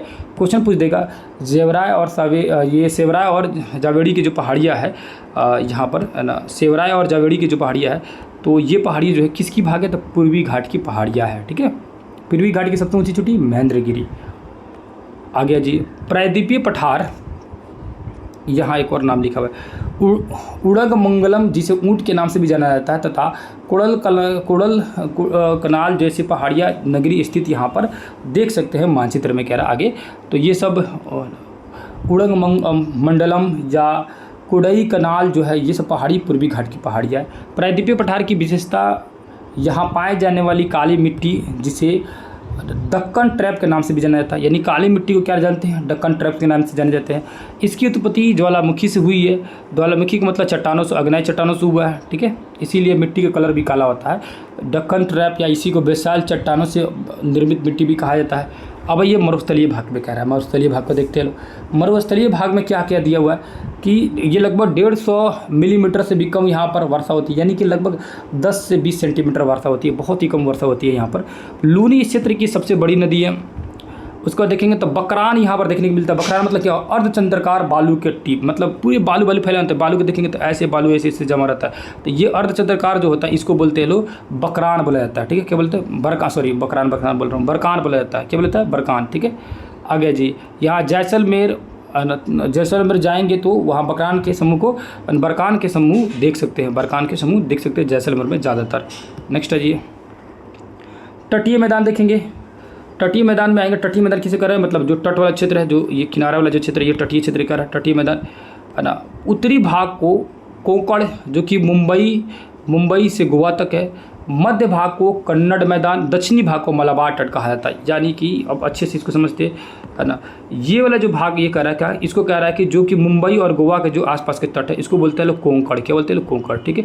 और यहाँ से नीचे आएंगे है ना, यहाँ से नीचे आएंगे तो इसको बोलते हैं लोग कन्नड़ का मैदान। क्या बोलते हैं भैया? कन्नड़ का मैदान है ना, मतलब कन्नड़ का तटीय क्षेत्र हो गया। और इसके नीचे जो आएंगे तो ये होता है मलाबार तट। क्या होता है? मलाबार तट। ठीक है ना, नीचे वाला क्या हो जाएगा? मलाबार तट हो जाएगा। ठीक है ना। आगे चलते हैं, ये हो गया आपका कोंकण, उसके बाद से कन्नड़, और ये हो गया मलाबार तट। तीनों समझ आ गया। अब वही आप इधर आएंगे, पूर्वी क्षेत्र में आएंगे, यानी इस वाले एरिया में आएंगे तो उत्तरी भाग में देखेंगे तो सबसे ऊपर में उत्तरी सरकार है ना, उत्तरी सरकार कहा जाता है, तथा दक्षिणी भाग को ये कोरोमंडल कहा जाता है। यानी उत्तरी सरकार कोरोमंडल कहा जाता है। ठीक है, इस वाले तटीय क्षेत्र को कोरोमंडल और उत्तरी सरकार ऊपर वाले कहा जाता है। आ गया जी। चिल्का झील भारत की खारे पानी की सबसे बड़ी झील है, और यहीं से क्वेश्चन उठाकर पूछा हुआ था कि भारत की खारे पानी की सबसे बड़ी झील कौन सी है।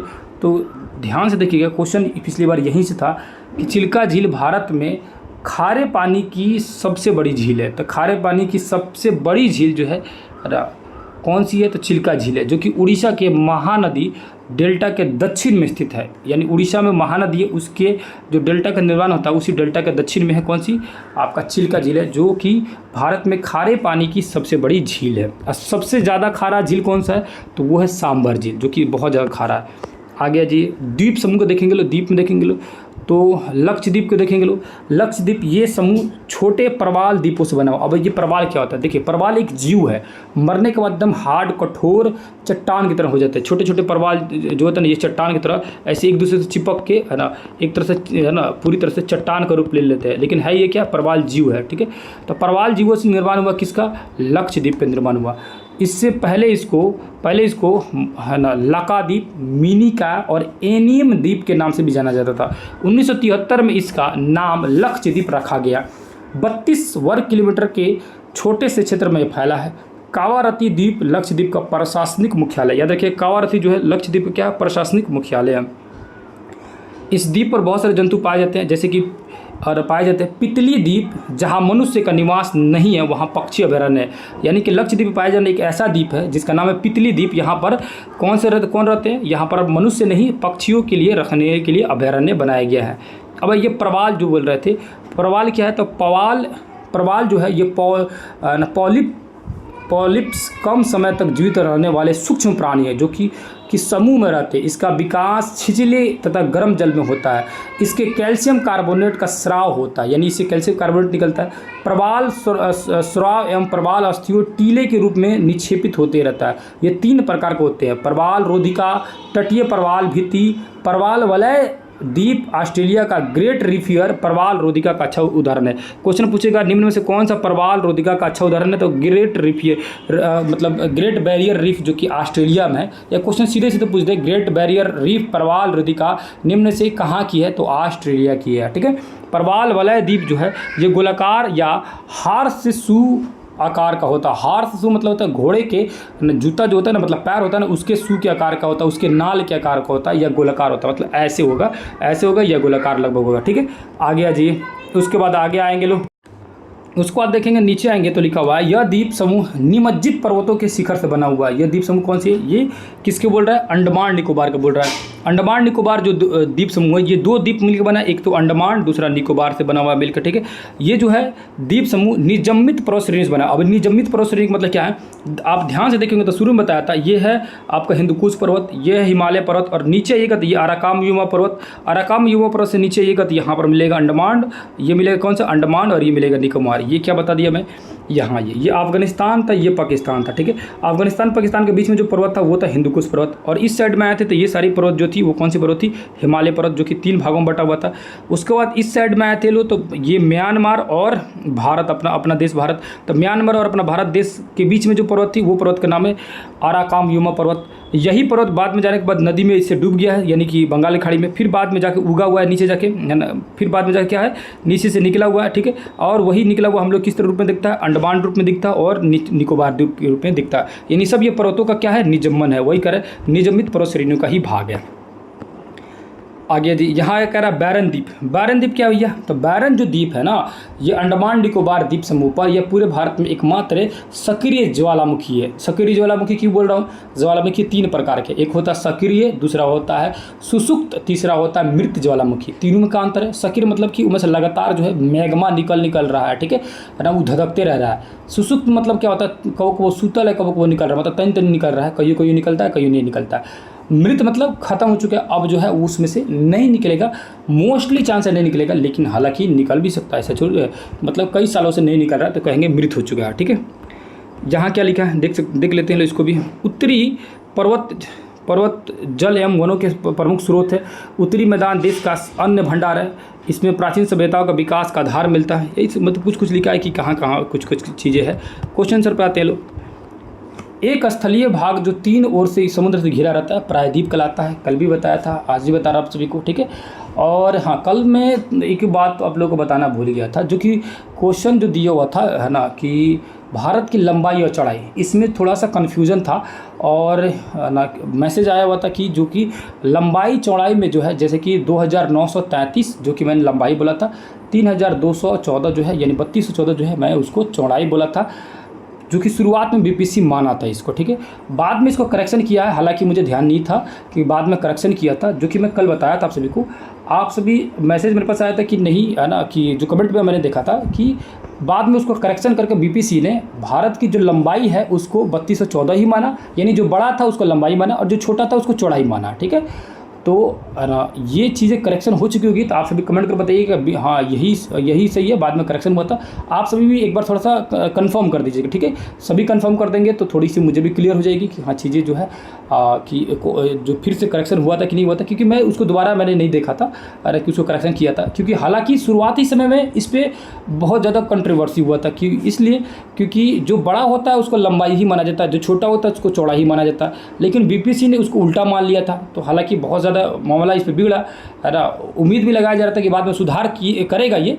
उसके बाद मैंने ध्यान नहीं दिया कि सुधार किया था कि नहीं किया था।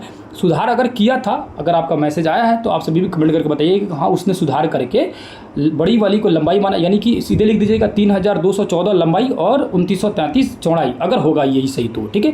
ऐसे करके लिख देना है ना। तो जो भी हो आप लोग कमेंट करके थोड़ा बता दीजिएगा ताकि क्लियर हो जाए, ठीक है ना। बेहतर है कि उसको आप सभी बताएंगे तो उससे ज़्यादा बेहतर क्लियर चीज़ें समझ आ जाएगी, ठीक है। और सेम टू सेम उसी तरह बिहार का है, ठीक है। तो उसको थोड़ा सा करेक्शन कर लीजिएगा, क्योंकि मैं बोला था कि अगले वीडियो में आप लोग से उस पर चर्चा करूँगा, पूछूंगा कि क्या उसमें करेक्शन हुई है या नहीं हुई है। अगला, भारत के पूर्व भाग में म्यांमार की जो सीमा निर्धारण करने वाली पर्वतों का नाम लिखिए। तो उस साइड में पूर्वांचल की पहाड़ी है। पूर्वांचल की पहाड़ी किसे कह रहा है? जैसे इस साइड में आएंगे तो ये जो पर्वत है ना, ये वाला जो पर्वत कह रहा है, यहाँ पर ये आपका पटकोई पर्वत है, नागा है, मीजो है, और एक तो सबसे बड़ा पर्वत है उसको आराकाम युमा भी कहा जाता है। इस सबको पूर्वांचल की पहाड़ियाँ कहा जाता है। गोवा के दक्षिण में स्थित पश्चिमी पट्टी को क्या बोलते हैं? तो कन्नड़ बोलते हैं। कन्नड़ की तटीय मैदान बोलेंगे। गोवा से और दक्षिण में आएंगे तो, है ना, गोवा से दक्षिण कन्नड़ था, और कन्नड़ से भी दक्षिण आते तो मलाबार तट था। किसको बता रहा हूँ मैं? इसको बता रहा हूँ, यहाँ पर ये है ना, ये मुंबई और गोवा वाला जो था, है ना, ये है ना कोंकण था। कोंकण के बाद नीचे था कन्नड़ था, कन्नड़, और उसके नीचे था मलाबार तट। यहाँ पर कोरोमंडल था, और ये ऊपर वाला उत्तरी सरकार था। आगे जी, पूर्वी घाट का सर्वोच्च शिखर कौन सी है? महेंद्रगिरी है। अब ये जो लिखा है कि अनाई मोड़ी, ये किसकी ऊंची चोटी है? तो अन्नामलाई की ऊंची चोटी। अन्नामलाई किधर है? तो यहाँ पर आजिए, इसको भी बता दे रहा हूँ, है ना। इधर आता है पूर्वी, ये आता है पश्चिमी घाट कहलाता है, क्योंकि पश्चिम साइड में ये होता है पूर्वी घाट। पूर्वी घाट एक्चुअली में से टूटा है, मतलब बीच बीच में से नदियों के कारण टूट गया। बीच में एक पहाड़ी, इस पहाड़ी का नाम है नीलगिरी की पहाड़ी। इसकी जो ऊंची चोटी है इसको बोलते हैं दोदा बेटा ऊंची चोटी, यानी नीलगिरी की सबसे ऊंची चोटी दोदा बेटा, जो किसके बीच में है? पश्चिमी घाट और पूर्वी घाट के मध्य में। इसके नीचे एक पहाड़ी, उसको बोलते हैं लोग, कौन सी पहाड़ी? अन्नामलाई की पहाड़ी। इसकी ऊंची चोटी है अन्नाई मुड़ी की चोटी, जो कि 2000 से ज़्यादा था ऊंचाई, ठीक है। दक्षिण भारत की सबसे ऊंची चोटी भी है। इसके नीचे एक और पहाड़ी, उसका नाम, पहाड़ी के नाम है कार्डेमम या इलायची की पहाड़ियाँ, ठीक है। कंचनजंगा तो आपसे वो पता है कि सिक्किम में है, और भारत की वर्तमान समय में सबसे ऊँची चोटी कंचनजंगा है, ठीक है, भारत में जो है, ठीक। अब इस साइड में कोरोमंडल जानते हैं, कोंकण जानबे कर, तो उत्तरी सरकार बताई दी आप सभी को। आ गया जी। अब आते हैं अपने, ये हो गया, इसका खत्म हो गया, और अपना पर्सनल MCQ की तरफ बढ़ते हैं लो, जो कि लगभग 70 MCQ, उसको थोड़ा जल्दी देख लेते हैं लो। आ गया जी। पहला नंबर क्वेश्चन को देखते हैं। हिमालय भारत के किस भाग में स्थित है? तो ये उत्तर भाग में, आप सभी को पता होना चाहिए, ठीक है। अगला क्वेश्चन लिखा हुआ है 2 नंबर क्वेश्चन, 2 नंबर क्वेश्चन लिखा है, धरातल के वर्तमान स्वरूप की संरचना तथा परिवर्तन के संदर्भ में निम्न में से कौन सी प्रक्रिया अत्यंत तीव्र प्रक्रियाओं से भिन्न है? तो कौन सी प्रक्रिया है? तो भूकंपीय जो प्रक्रिया है वो तीव्र प्रक्रियाओं से भिन्न है। क्यों? क्योंकि अपक्षय, अपरदन और निक्षेपण ये सभी जो है मतलब भूमि के ऊपर होता है, भूकंप जो होता है भूमि के नीचे से आता है। ठीक है, अपक्षय होना मतलब ये सभी तीनों प्रक्रिया जो है ना, ये चट्टानों का टूटना, घिसना, ये सब कहलाता है अपक्षय, अपरदन और निक्षेपण। जबकि भूकंपीय क्रिया जो होती है नीचे से होती है, धरती के अंदर से उत्पन्न होती है। नेक्स्ट है, भारत की अत्यधिक उत्पादक क्षेत्र कौन सा? भारत का अत्यधिक उत्पादक क्षेत्र कौन सी है? तो उत्पादक, जहाँ उत्पादन ज़्यादा होता है तो ये उत्तरी मैदान है, क्योंकि यहाँ पर फसलें ज़्यादा उगाई जाती थी। इसको अन्न का भंडार भी कहा गया था, अभी जस्ट हम लोग पढ़े लो।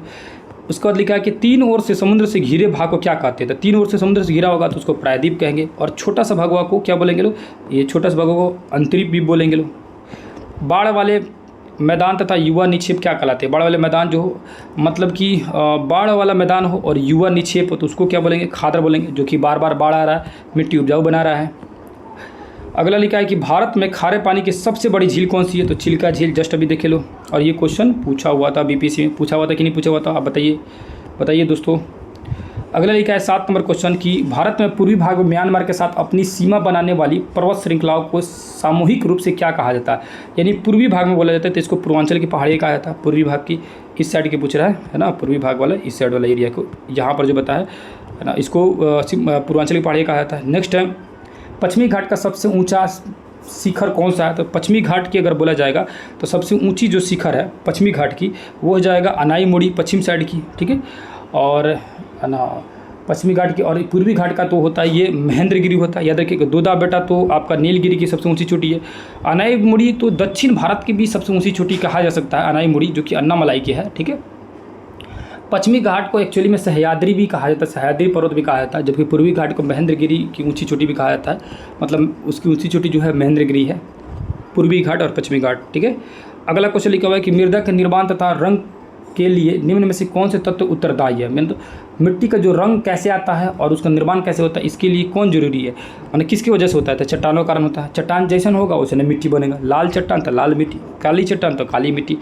नेक्स्ट क्वेश्चन लिखा है, गोवा के दक्षिण में पश्चिमी तटीय पट्टी को क्या कहा जाता है?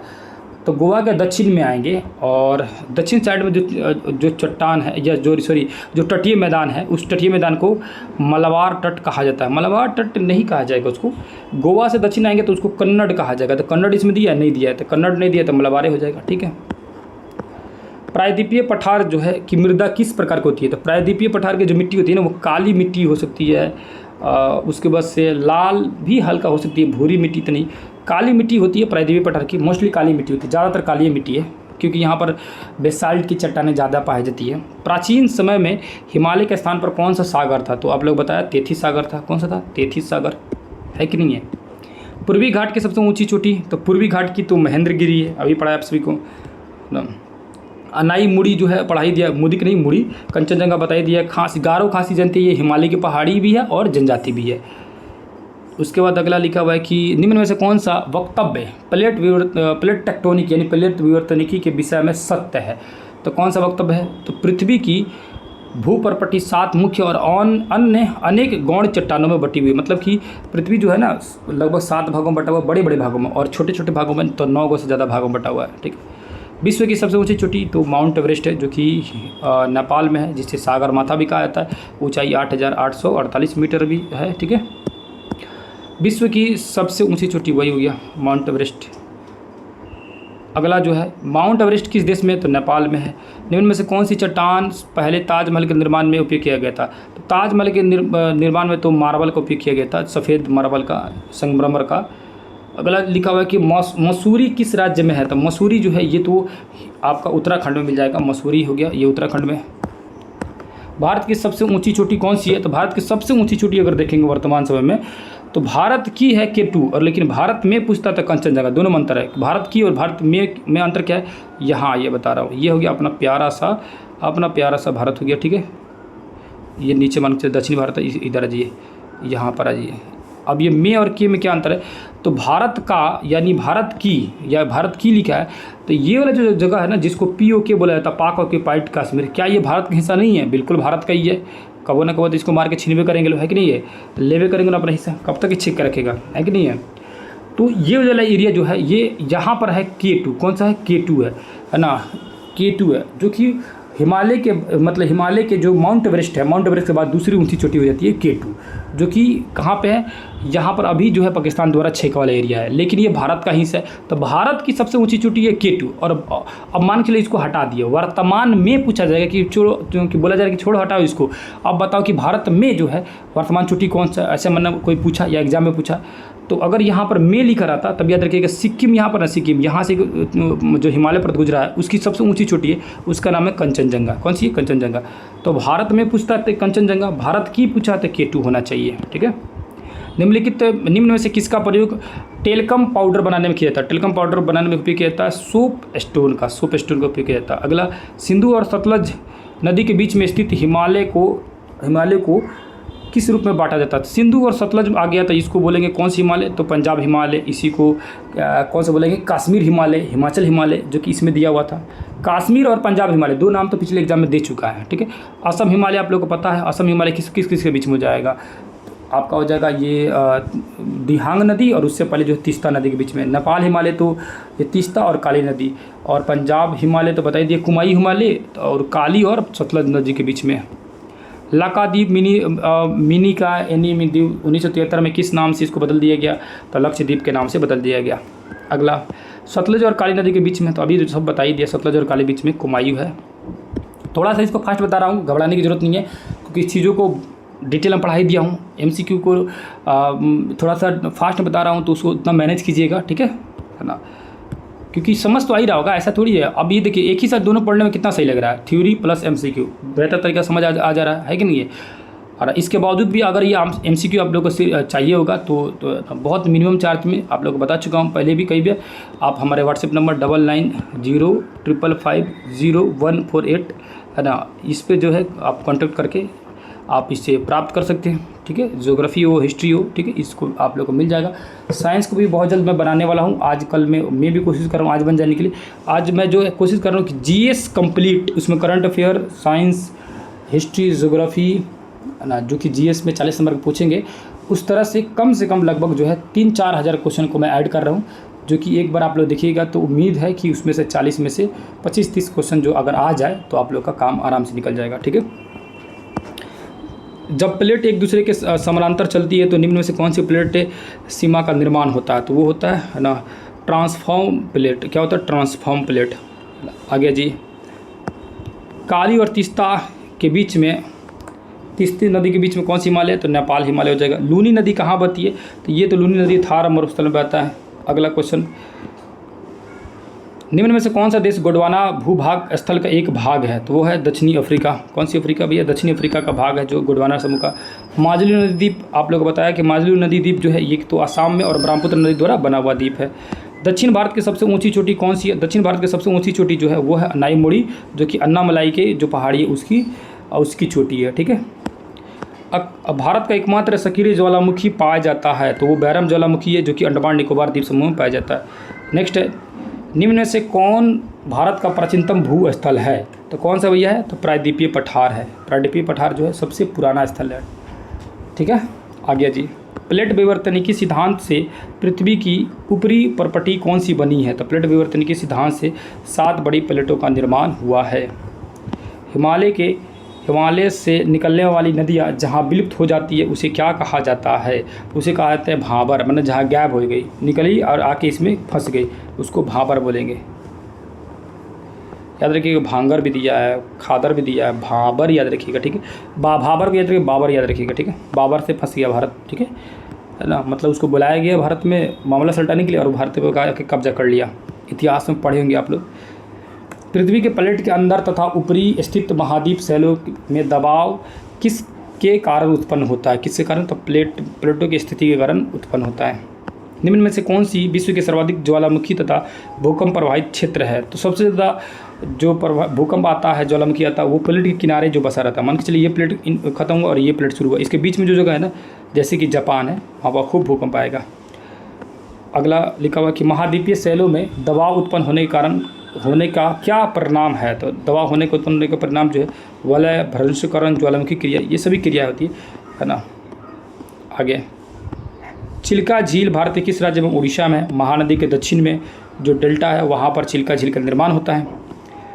बताने के लिए सारी चीज़ों को मैप से बताऊंगा तो 1 घंटा और लगेगा, बेहतर तरीक़ा से बता सकता हूँ, लेकिन अभी जस्ट तो बताया आप लोगों को थ्योरी में, तो इसीलिए थोड़ी सी इसको जल्दी जल्दी ख़त्म किया जाए। भूपर्पटी की प्लेटों की गतियों से किसका निर्माण होता है? तो किसका निर्माण होता है? जो भूमि के ऊपर जो है, भूमि के परत के ऊपर जो प्लेट है, इसकी गतियों से निर्माण होता है किसका? अभिसारी परिसीमा का, अपसारी का, सुपांतरण नहीं, रूपांतरण परिसीमा का, ठीक है। तो उपयुक्त में से सभी हो जाएगा। और ये चीज़ें मैं पढ़ाया हूँ बहुत डिटेल से आप लोगों को। भारत की प्रायद्वीपीय पठार निम्न में से किस भूखंड का भाग है? किस भूखंड का भाग है भैया? तो गोंडवाना समूह का भाग है। भारत में पृथ्वी की सतह का सबसे प्राचीनतम भाग कौन सा है? तो सबसे पुराना भाग जो है वो प्रायद्वीपीय पठार है। भारत के तमिलनाडु तट पर स्थित मैदान को किस नाम से जाना जाता है? तो जो तमिलनाडु जो है ना, उसको कोरोमंडल तट के नाम से जाना जाता है। भारत की उत्तरी सीमा पर कौन सी श्रृंखला है? तो उत्तरी सीमा पर जो श्रृंखला है उस श्रृंखला का नाम है हिमालय श्रृंखला। भारत की पश्चिमी एशिया की पर्वत श्रृंखला तथा हिमालय पर्वत का निर्माण निम्न में से किस कारणवश हुआ था? तो किस कारणवश हुआ था? तेथिस सागर के अवसाद के जमाव कारण हुआ था। मतलब तेथिस से सागर ऊपर उठ गया ना, तो वही हिमालय पर्वत का निर्माण हुआ। भारत के पूर्वी भाग में म्यांमार की सीमा का निर्धारण करने वाले पर्वत का संयुक्त नाम कौन सी है? तो पूर्वांचल की पहाड़ियाँ हैं। विश्व की सबसे ऊंची पर्वत श्रेणी कौन सी है? तो सबसे ऊंची पर्वत श्रेणी है जो हिमालय की पर्वत श्रेणी है, माउंट एवरेस्ट, और काफ़ी लंबी भी है। जब प्लेट एक दूसरे के पास आती है तब किस प्रकार की परिसीमा का निर्माण होता है? तो एक दूसरे के पास में आती है तो उसमें होगा अभिसारी, दूर जाएगी तो अपसारी, टकरा जाएगी तो रूपांतरित, ठीक है। भारत के हिमालय का सबसे ऊंचा शिखर कौन सा है? तो हिमालय का ऊंचा शिखर जो है वो कौन सी है? तो याद रखिएगा कंचनजंगा है ना। भारत में, देखिए भारत में लिखा है, और भारत का तो K2 था, देख रहे हैं दोनों में अंतर। भारत को निम्न में से कितने भौगोलिक भागों में बांटा गया है? तो 6 भौगोलिक भागों में बांटा गया, अभी जस्ट पढ़ा है आप लोग को। हिमालय की सबसे बाहरी श्रृंखला क्या कहलाती है? तो शिवालिक कहलाती है, और वही आंतरिक रहता तो महान हिमालय हो जाता। पूर्वी घाट का सर्वोच्च शिखर चोटी कौन सी है? तो महेंद्रगिरी है। हिमालय की सबसे उत्तरी तथा ऊंची श्रृंखला कौन सी है? हिमालय की सबसे उत्तरी तथा ऊंची श्रृंखला था। हिमालय की अगर कहा जाएगा तो कौन सी हो जाएगी सबसे उत्तरी और ऊंची श्रृंखला कौन हो जाएगी? तो वो हो जाएगा हिमाद्री हो जाएगा, जो कि आपका ये क्या बोलते हैं, आंतरिक हिमालय है, या ग्रेट हिमालय, महान हिमालय। अगला क्वेश्चन लिखा है, गोंडवाना लैंड तथा अंगारा लैंड निम्न में से किस महाद्वीप का भाग है? तो पेंजिया का ही भाग है। आगे जी, निम्नलिखित में से किसका निर्माण संपीड़ित तथा परिवर्तन शैलों से हुआ है? किसका निर्माण हुआ भैया? तो हिमाचल का, ठीक है। हिमाचल हिमालय का, जो हिमाचल हिमालय ना उसका नहीं था, आप लोग अभी पढ़ा है कि जिसका क्रोड जो है ग्रेनाइट से बना हुआ है, फिर उसके बाद से संपीड़ित और परिवर्तन शैलों से हुआ है, और अवसादों से ये शिवालिक था, ये संपीड़ित और परिवर्तन शैलों से हिमाचल था, जिसका क्रोड जो है ग्रेनाइट से बना हुआ हिमाद्री था, है कि नहीं है? तो संपीड़ित तथा परिवर्तन शैलों से किसका निर्माण हुआ है? हिमाचल जो हिमालय है, या निम्न हिमालय है, या मध्य हिमालय, इसका निर्माण हुआ है। वही अवसादों से शिवालिक निर्माण हुआ है, और ग्रेनाइट से जिसका क्रोड जिसकी ग्रेनाइट से बना हुआ वो है हिमाद्री हिमालय। सॉरी, अगला जी है, भारत की एकमात्र सक्रिय ज्वालामुखी किस द्वीप में स्थित है? तो जो सक्रिय ज्वालामुखी है वो एक तो अंडमान निकोबार पे है, और उसका नाम है बैरन द्वीप। सतलुज तथा काली नदियों के बीच में हिमालय का भाग किस नाम से जाना जाता है? तो कुमायूं हिमालय। हिमालय पर्वत के संदर्भ में निम्नलिखित में से कौन सा अन्य तीनों का भिन्न है? तो वो हो जाएगा छोटा नागपुर का पठार। हिमालय पर्वत से अलग है, क्योंकि हिमाद्री सब हिमालय का भाग है, ये सब हिमालय का भाग है। छोटा नागपुर का पठार जो है ये पठारी भाग है, जो कि मालवा का पठार का ही विस्तारित भाग है, जो बुंदेलखंड बघेलखंड के बाद आपका छोटा नागपुर पठार के रूप में आता है। फिर यही मेघालय में जाता है, तो मेघालय की पठार या एरबी करलौंग की पठार भी कहा जाता है। अगला है, पूर्वांचल की पहाड़ियाँ कौन सी है? तो ये सब पूर्वांचल की पहाड़ियाँ नागा, मिजो, पटकोई है ना। प्राचीनतम विशाल प्रायद्वीप को किस नाम से जाना जाता है? तो ये पेंजिया के नाम से जाना था। उत्तरी मैदान का निर्माण किस नदी द्वारा बहाकर लाई गई मिट्टी से हुआ है? तो ये किसके द्वारा हो जाएगा? तो भैया तो सिंधु, गंगा, ब्रह्मपुत्र नदी द्वारा बहाकर लाई गई मिट्टी से हुआ है। उपयुक्त में से सभी हो जाएगा। निम्न में से कौन सा भारत का न्यूनतम भूस्थल है? तो वह है हिमालय तथा उत्तरी मैदान। हिमालय जो है न्यूनतम भूस्थल है, मतलब सबसे नया बना हुआ। अगला, भारत का कौन सा स्थान 3 सागरों के मिलन स्थल पर स्थित है? कन्याकुमारी। कौन सी यूनिवर्सिटी है? कन्याकुमारी। उत्तरी मैदान में किस तरह की मिट्टी पाई जाती है? किस तरह की मिट्टी पाई जाती है? जलोढ़ मिट्टी पाई जाती है। हिमालय निम्न में से किसके लिए प्रसिद्ध है? तो किसके लिए प्रसिद्ध भैया? तो ये है पर्वतीय स्थल, इसके लिए प्रसिद्ध है। प्रवाल भित्ति से बना एक द्वीप, प्रवाल भित्ति तो लक्षद्वीप हो जाएगा, सिंपली बात है। झारखंड इनमें से किस पठार का हिस्सा है? तो झारखंड जो होता है ना, ये हो जाएगा छोटा नागपुर पठार का हिस्सा है झारखंड। और कार्बी एंग्लोंग है तो ये तो मेघालय हो जाएगा, मेघालय, ठीक है। और ये मालवा का पठार तो मध्य उच्च भूमि हो गया। दक्कन का पठार तो नीचे वाला भाग हो गया, दक्षिणी भाग। दो नदियों के बीच बने भूभाग को दोआब बोलते हैं, दोआब बोलते हैं। दो नदी मतलब एक नदी इधर से गई, एक नदी इधर से गई, बीच वाले क्षेत्र को दोआब बोला जाएगा। पूर्वांचल पहाड़ियों के संदर्भ में निम्नलिखित में से कौन सा तथ्य अन्य तीनों से भिन्न है? तो पूर्वांचल के बारे में कौन सा भिन्न है भैया? तो पटकोई है, मीजो, ये सब है। लो महादेव की पहाड़ियाँ यहाँ पर नहीं है, पूर्वांचल में नहीं है। महादेव की पहाड़ियाँ पूर्वी घाट में है, ठीक है। हिमालय की सर्वाधिक ऊंची श्रृंखला कौन सी है? तो हिमालय का पूछ रहा था, ये तो हो जाएगा एवरेस्ट हो जाएगा, माउंट एवरेस्ट, जो कि सागर माथा नेपाल के नाम में जाना जाता है। अगला क्वेश्चन, और वही आगे फिर वही अगला क्वेश्चन 71 नंबर क्वेश्चन। एक स्थलीय भाग को जो कि 3 ओर से समुद्र से घिरा है उसको क्या बोलेंगे? प्रायद्वीप बोलेंगे। भारत के हिमालय की सर्वाधिक ऊंची श्रृंखला का नाम क्या है? तो भारत में पूछ रहा है, तो भारत में कंचनजंगा हो जाएगा। फाइनली हुआ चैप्टर कंप्लीट। लगभग 72 क्वेश्चन। बताइए, अच्छा खासा क्वेश्चन था, क्वेश्चन का लेवल भी बढ़िया था। तो चैप्टर कैसा लगा? डिटेल में समझ आया कि नहीं समझ आया? किसी भी तरह का डाउट था कि या किसी भी तरह का कन्फ्यूजन था तो आप कमेंट करके ज़रूर पूछिएगा, बताइएगा।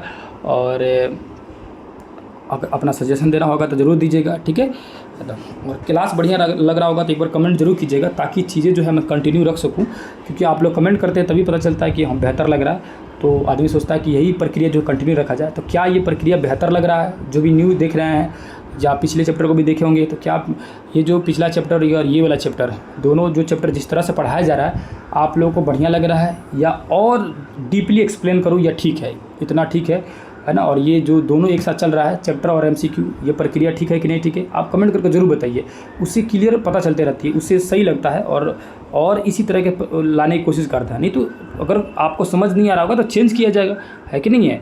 तो क्योंकि ऑफलाइन में तो आप तो है नहीं कि बताएंगे कि हमें प्रॉब्लम हो रही है, डाउट रहता था पूछते डायरेक्टली, तो वहाँ बहुत बेहतरीन तरीके से समझा देता। तो ऑनलाइन के माध्यम से आप कमेंट करेंगे तभी मुझे समझ आएगी। तो कृपया आप ज़्यादा से ज़्यादा कमेंट करके बताएं कि हाँ ठीक लग रही है, नहीं ठीक लग रही है, जो भी है ना। क्योंकि मैं चाहता हूँ यहाँ पर आप लोगों को ऐसा पढ़ाऊँ कि समझ आए। पढ़ा के सिर्फ ऐसे अपलोड करने के मकसद से नहीं पढ़ा जा रहा है कि हाँ पढ़ाया अपलोड कर दिया, बात खत्म, है ना। देखना है देखो, नहीं देखना नहीं देखो, ऐसे कुछ नहीं है। आपको समझ आनी चाहिए। जैसे है ना, कमेंट ये शुरू करने से पहले मेरे पास 1 हफ्ते पहले कमेंट आया था कि ज्योग्राफी मुझे समझ नहीं आ रही है सर, मैं कई बार कई जगह से पढ़ा हूँ, आप थोड़ा उसको और डिटेल में पढ़ा दीजिए। इसीलिए ये प्रक्रिया मैंने शुरू किया। अभी भी बहुत लोगों को अगर नहीं याद हो रहा होगा, नहीं समझ आ रहा होगा कि अभी भी नहीं समझ आ रहा है, तो कोई दिक्कत नहीं है, और बेहतर तरीके से बताया जाएगा। कोशिश ये करना है कि सबको डिटेल में समझा दूँ। मान के चलिए कि अगर 1000 बच्चे अगर देख रहे हैं तो 1000 में मुझे उम्मीद है कि कम से कम 90+% जो लोग हैं जो उनको समझ आना चाहिए। कुछ जो है अगर नहीं समझ आ रही है तो वो दिक्कत ये रहता है क्योंकि वो साइंस बैकग्राउंड से होंगे, कभी आर्ट्स वाले से उनको थोड़ी सी समस्या होगी समझने में, है ना। क्योंकि या पढ़ाई बीच में छूटा होगा, कंटिन्यू नहीं होगा, तो थोड़ा समझने में दिक्कत होता है। तो ऐसा हो सकता है, वो बार बार देखेंगे तो समझ आ जाएगा, 2 बार 3 बार इसी क्लास को देखेंगे समझ आ जाएगा, है ना। तो मान के चलिए आप बहुत सारे लोगों को नहीं समझ आ रहा है तो थोड़ी सी दिक्कत है। मुझे मैक्सिमम लोगों को अगर समझ आ रही है ना तो अच्छी बात है कि ठीक है पढ़ाने का तरीका। तो आपको कभी भी किसी तरह का डाउट हो तो बेधड़क हमारे व्हाट्सएप नंबर 990550 है ना 5550148 एनी टाइम मैसेज कर सकते हैं, ठीक है। कोशिश कीजिएगा मैसेज करने का। फ्री रहूँगा तो आप लोग कॉल कर सकते हैं, बात कर सकते हैं। नहीं फ्री रहूँगा तो व्हाट्सएप जरूर कीजिएगा, रिप्लाई दूंगा, वहाँ चीज़ें समझाऊँगा। और ये नोट्स वगैरह लेना होगा तो आप लोग वहाँ से परचेज कर सकते हैं। बहुत मिनिमम चार्ज में इस नोट्स वगैरह को प्रोवाइड कराता हूँ। हालांकि नहीं भी लेना होगा तो यहाँ तो पढ़ा ही रहा हूँ, यहाँ तो चीज़ें क्लियर हो ही जा रही है ना। तो यहाँ से भी कर सकते हैं, चाहे तो अपने हार्ड कॉपी उसको निकलवा कर जो है आप अपना पढ़ सकते हैं, रख के उसको, ठीक है। जैसे भी हो इसका ये जैसे ही कंप्लीट होता है ना, हम लोग 9th 10th जैसे ही पढ़ा देता हूँ आप लोगों के, क्योंकि ये जो है जीएस के लिए इंपॉर्टेंट है, पीआरटी के लिए इंपॉर्टेंट है, टीजीटी पीजीटी हर किसी के लिए इंपॉर्टेंट है। ये क्लास बहुत इंपॉर्टेंट है, 9th क्लास तो बहुत जरूरी, इसीलिए 9th को शुरू किया मैंने, ठीक है। और हिस्ट्री जो है ना सेम टू सेम यही प्रक्रिया द्वारा हिस्ट्री भी चालू करने वाला हूँ। वो भी ठीक रहेगा कि ये थ्योरी प्लस MCQ साथ में रहेगा। तो बहुत सारा MCQ जो है ना, थोड़ी सी MCQ में अगर गलती दे दिया है तो वो चीज़ें पढ़ के पढ़ाया जाएगा ना, तो उसमें वही ऑन द स्पॉट आपको क्लियर हो जाएगा कि चीज़ें, जैसे पिछले क्लास में कुछ MCQ जो है गलत आंसर दिया हुआ था तो उसको वहाँ पर सुधार लिया जाएगा, ठीक है ना। तो उम्मीद कर रहा हूँ कि वीडियो आप लोगों को बेहतर लग रहा होगा। इसके बाद जो वीडियो आएगा, यानी जब ये कंप्लीट हो जाएगा, ये चीज़ें पूरी प्रक्रिया कंप्लीट हो जाएगी, तो इसके बाद जो अगला जो वीडियो आएगा 10 दिन बाद से, वो इससे भी लेवल अप आएगा। उसमें क्या करूँगा, उसमें SCERT NCERT एक साथ, प्लस में अपना पर्सनल जो है वन लाइनर बनवा रहा हूँ उसको एक साथ, प्लस उसके बाद MCQ, सब कुछ एक साथ ज्वाइन कर दूँगा। वो तो इतना तगड़ा होगा ना, एग्ज़ाम से पहले मैं जानबूझ के चाहता हूँ कि एग्ज़ाम से 15 दिन 20 दिन पहले लाऊं और आप लोगों को इतना पढ़ाते पढ़ाते एग्ज़ाम तक पहुँचा दूँ ताकि दिमाग में पूरी तरह से लोड हो जाए, ठीक है ना, पूरी तरह से दिमाग में फिट रहे, भूलेंगे ही नहीं आप लोग। तो उम्मीद कर रहा हूँ वीडियो आप लोग बेहतर लग रहा होगा। फिर किसी दूसरी क्लास मिलेंगे, तब तक के लिए धन्यवाद, नमस्कार, अस्सलाम वालेकुम, जय हिंद, जय भारत।